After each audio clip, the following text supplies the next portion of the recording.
बिस्मिल्लाहिर्रहमानिर्रहीम। अस्सलाम वालेकुम नाज़रीन, आप यूट्यूब चैनल देख रहे हैं। मैं हूं एडवोकेट गुलाम यासिन खान लिगारी।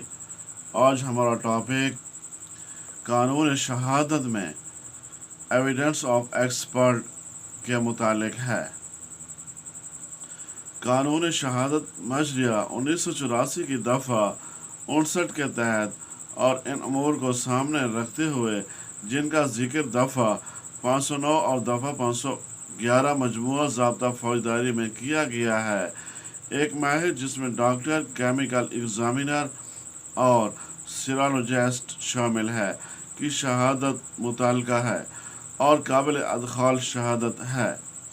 एक माहिर तिब जिसने जिंदा या मुर्दा इंसानी जिस्म का मुआयना या इम्तिहान किया हो और किसी राय का इजहार किया हो, वह अदालत में आकर अपनी राय की सेहत का इकरार करेगा और उसकी शहादत इन अमूर की हद तक जिनकी हद तक उसने राय दी हो काबिल अदखाल शहादत होगी। माहिरीन तिब की राय इन अमूर के बारे में जो उनके दायरा अख्तियार में आते हैं काबिल अदखाल शहादत होती है। मसलन मौत, बीमारी, दिमागी खलल, ज़ख्मों की वजूहात, जहरों के असरात, निज़ाम इन्हज़ाम के हालात के बारे में, नीज़ तंदुरुस्त होने के इम्कानात, मौत की वजह, मौत का दौरानिया वगैरह ऐसे अमूर हैं जो माहिरीन तिब के दायरा अख्तियार में आते हैं और इन अमूर के बारे में उनकी शहादत काबिल कबूल होती है। कानूनी शहादत में एक माहिर की शहादत को इसलिए काबिल कबूल बनाया गया है कि अदालत की मामलत दरकार होती है।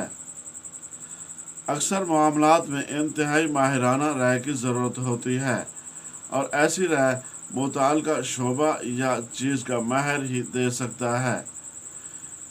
इंसानी जिस्म के अज़ा, मौत की वजूहात, ज़रबात की नोयत वगैरह को साबित करने से मुतल्लका मामलात एक माहिर तिब ही जान सकता है। जिस तरह जाली नोट की शनाख्त कोई बैंक अफसर ही कर सकता है या किसी गोली की शनाख्त इस हवाले से कि किस हथियार से चलाई गई थी एक माहिर असला ही कर सकता है। जज साहबान इन अमूर में माहिर नहीं होते, लिहाजा उन्हें माहिराना राय दरकार होती है। इन जवानों से माहिरीन की शहादत अदालतों में रिकॉर्ड की जाती है ताकि हक़ाइक़ को सामने लाया जा सके। तब तक के लिए इतना काफ़ी। मिलते हैं अगले वीडियो में। अल्लाह हाफिज़।